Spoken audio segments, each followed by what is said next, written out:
इस वीडियो में हम चर्चा करेंगे आज्य चक्र के बारे में। यह जो चक्र होता है तो सबसे पहले कहाँ पर होता है?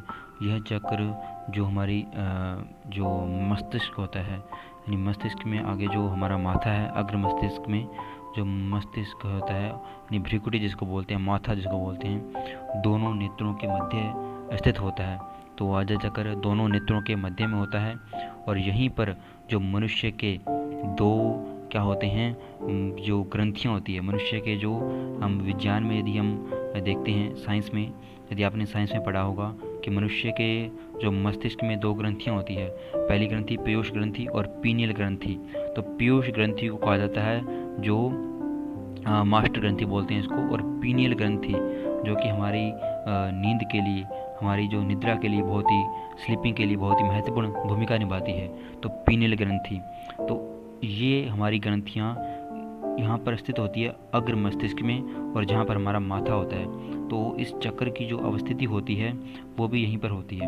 तो इस चक्र के प्रकाशित होने से इनकी कार्य क्षमता विकसित होती है, अर्थात निद्रा से संबंधित जो भी विकार हैं, जो भी हमारी ग्रंथि से हार्मोनल जो इनबैलेंस है वो क्या हो जाता है, बैलेंस हो जाता है। यानी किसी का पीयूष ग्रंथि से जो हार्मोन स्रावित होते हैं वो इनबैलेंस है, वो बैलेंस हो जाएंगे। पीनियल ग्रंथि से जो सीरोटोनिन, मेलेटोनिन हार्मोन जो स्रावित होते हैं वो क्या हो जाएंगे, बैलेंस हो जाएंगे। तो उनसे हमारी जो जो मस्तिष्क में जो हार्मोन मस्तिष्क के लिए उपयोगी हैं, क्योंकि जो हमारी निद्रा को, जो हमारी दैनिक जीवन चक्र को, हमारी जैविक घड़ी को, जो बायोलॉजिकल क्लॉक को हमारे नियंत्रित करते हैं, उसको नियमित करते हैं, क्योंकि उसी से ही हमारे अनेक विकार होते हैं। जब वो जैविक घड़ी और जो हार्मोन इनबैलेंस हो जाते हैं, उनमें जो अनिश्चितता हो जाती है, तो तभी उनमें विकार होता है। उस विकार से ही हमें अनिद्रा, तनाव, ऐसे विकार उत्पन्न होते हैं।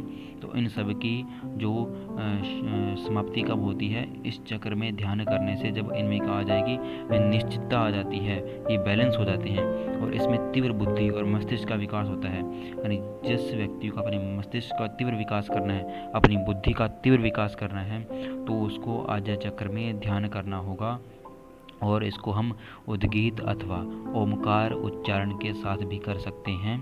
तो प्राणायाम के साथ प्रातःकाल में इसका अभ्यास करना हमें चाहिए।